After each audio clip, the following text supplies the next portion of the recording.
Dažnai sulaukime klausimo, kuris plaukelių šalinimo lazeris yra efektyvesnis – diodo ar aleksandrito. Tiesa yra ta, kad abi šios technologijos yra itin efektyvios, todėl abi jas galime pasiūlyti Revu Clinic. Diodo bangos ilgis yra šiek tiek ilgesnis.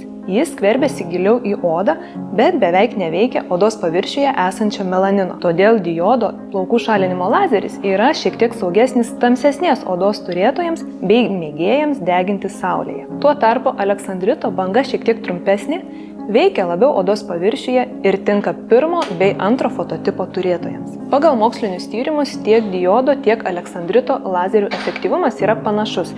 Tačiau dėl tam tikrų odos ar plauko ypatumų, pavyzdžiui, plauko folikulo gylio odoje, tam tikra technologija gali būti mažiau ar daugiau efektyvi.